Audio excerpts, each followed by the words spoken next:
This video is brought to you by the Logitech Lightspeed Wireless range of keyboards, mice and headsets, the benchmark in wireless gaming performance.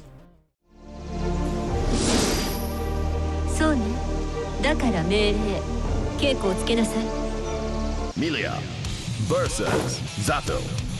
Duel 1. Let's rock! Guilty Gear Strive turned heads for all the right reasons during its online beta, running at a native 4K on PlayStation 5 to produce some of the most beautiful cel-shaded visuals we've ever seen. As a series reboot, it expands on a style that developer Arc System Works has spent the last decade perfecting, pioneered with Guilty Gear Xrd, but made most famous in DragonBall FighterZ. It's Unreal Engine 4 of course, but you'd be hard pressed to tell, with a unique approach to non-photorealistic rendering that captures the essence of anime features. The frame rate fixing, the flat shading to character models, it's never looked so authentic. So to give Guilty Gear Strive an early impressions and see how it runs on PlayStation formats from PS4, Pro and PS5, I've invited Alex Battaglia here. How's it going? It's pretty good there, Tom. I don't have often the chance to talk about fighting games due to the kind of more console-centric focus, but I really love them, so I'm happy to talk about Guilty Gear here, Strive. Yeah, so it's worth noting that this one is released a bit later, about April 9th, and also maybe a bit more significantly, this is a PlayStation 4, 5 exclusive and PC. Yeah, it's a bit odd because DragonBall FighterZ came out on every system, but for now that's all that's been announced, and that's all that was in the beta, the PlayStation systems. So the comparisons are one thing, and we'll get to them.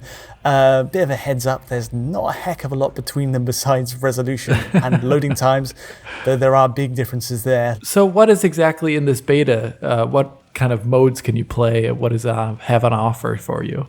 Well, it's pretty generous as they go. I mean, story mode is cut off, but you get all the basic features. So you have like 2-player battling, and of course the online fighting as well is fully featured. You have all the online lobbies, stuff which just they want to play test ahead of time, you know. And actually it's got a very unique lobby, you know, it's all sort of stylized with 2D characters and sprites, which I quite enjoyed. But yeah, there's even the replay mode, which was really useful for us mainly, just to get comparisons down. Find two people who are very good at the game and just let the footage roll. But I always love kind of replay systems or demo systems in games because they're really awesome for showing off version differences. Like I've used them a lot in videos covering like older FPS games, but it's nice to see a game like this which also has them. Yeah, definitely. And gotta say, as I'm a big fan of the Guilty Gear series, and you know, obviously Guilty Gear goes way back to 1998 on the original PlayStation game, and yeah, you can get that on Switch now. But it's just amazing to see how far they've come. You know, 2D sprites were amazing back then. It had this really heavy metal, gritty style and a much darker aesthetic than Street Fighter, which was the mainstream choice back then. For sure. Nowadays, it's kind of morphed and changed. It's still got that streak of heavy metal names like Axel and you know, but the style is still, I think, quite faithful. It still has this grit to it, despite, you know, obviously been taken quite a few levels up from what we had back then. I think honestly, Guilty Gear, of all the kind of modern fighting games that have modern iterations, it's kind of kept its style and updated to the 3D era most gracefully, especially after Guilty Gear Xrd. No offense to other fighters, but I always feel like the translation from 2D to 3D was really rough, and it still isn't perfect in others, like for like King of Fighters or even Street Fighter.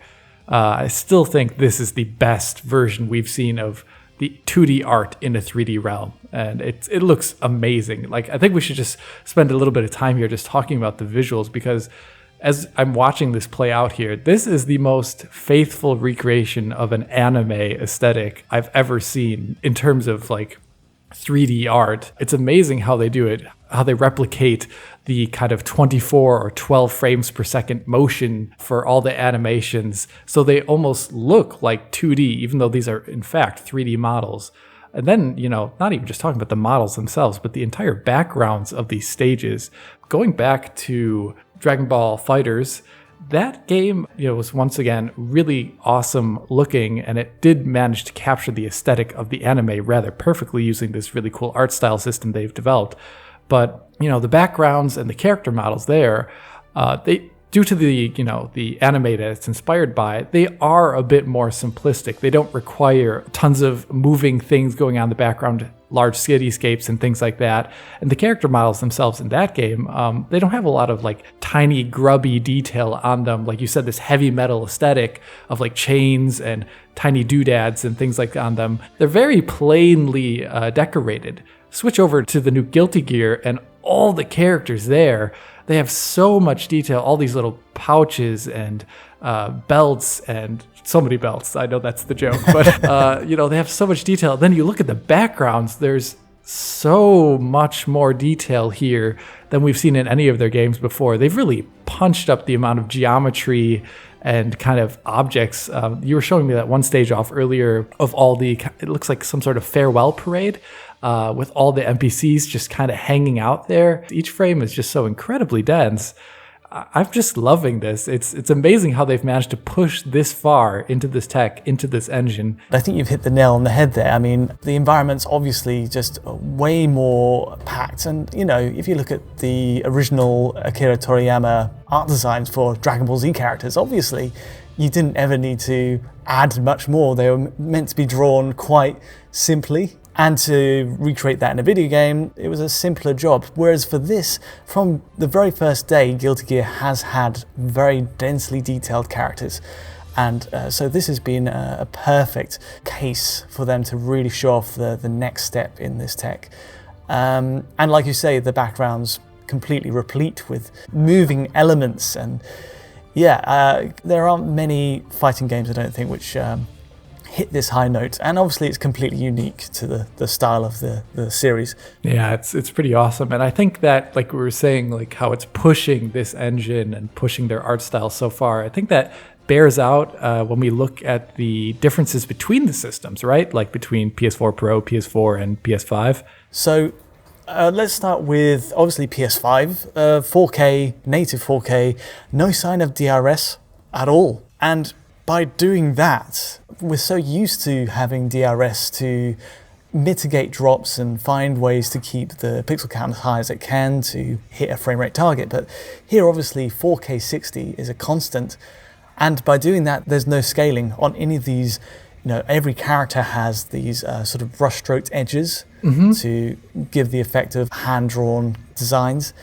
And there's always a risk there when you scale elements like this, where you can see artifacting more obviously. By having that 4K pixel grid match the display constantly, you avoid it, and it just looks absolutely pin sharp, beautiful. One of the best looking games I've seen on PS5 to date. Yeah, it's really important too for a game like this because I think the amount of detail they put into the character models and how they kind of use this unique cel-shaded look that creates outlines around objects rather often. They can actually alias still, like you're saying, like if they're not scaled right, if they're not like scaled right within the pixel grid. So like DRS would make this game actually probably look really weird. I don't think it uses temporal anti-aliasing like we traditionally know of from Unreal Engine 2 because it would probably mess with the art rather heavily. I would imagine so too, yeah. So and that's like necessary to make DRS changes look normal and kind of filtered. But, with this game's art, it wouldn't work at all. And I'm happy it's native on PS5. It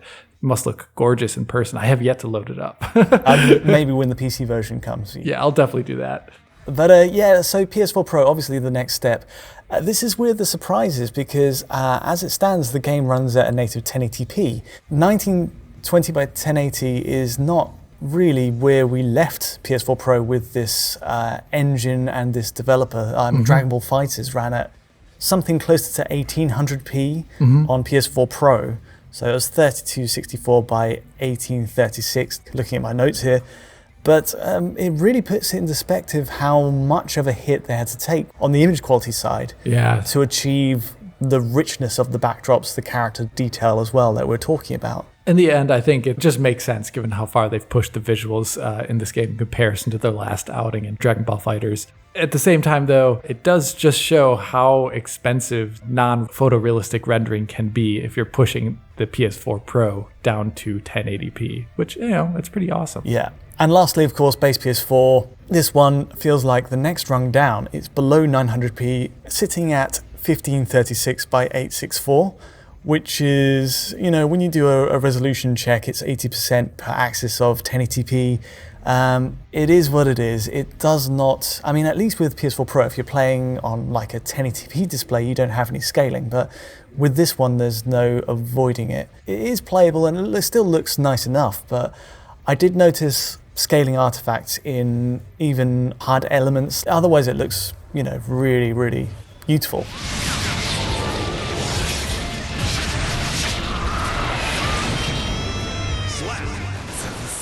It's really only when you put it right next to the PlayStation 5 and you shove them right up to each other and look at just how much more pristine the aesthetic is held up versus PS4 and PS4 Pro.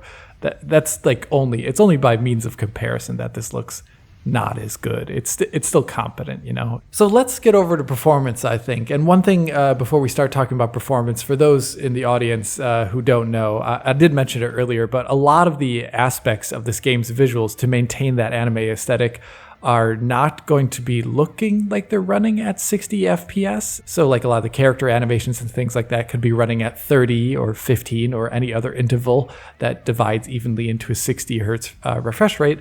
But other elements of the screen, like camera motion while you're going around or certain particle effects, will definitely be 60. So measuring this performance is actually still very doable, of course. Yeah, so long as the actual renderer is spitting out 60 frames per second, whether that's the camera movement or anything else, then, this is a bona fide 60 FPS game. It's just for style that certain elements are dropped and fixed into place at a certain frame rate. Speaking of that, so how did the PlayStation 5 fare out in this beta from your play? Well, perfect. I know it's dull, but it is a perfect 4K 60. Nothing really to report. I'm not going to bide for time and pad this out. There's just you can just say 60 FPS all the way. There is one exception during an Axel versus Potemkin fight I had in just a regular versus game, not online, so we can't implicate online netcode here. This is looks like genuine GPU drops. There is one or two drop frames. Nothing you'll really notice in practice. With that said, the PS4 Pro version, there's a little bit of discrepancy with this one. Nothing too glaring, but I've got to say 60 FPS is like the dominating figure throughout all the fights I've had. But I did notice in some online fights it dropping into the 50s. What was the specific moments when it would do that? Did it look particularly different visually? Not especially either.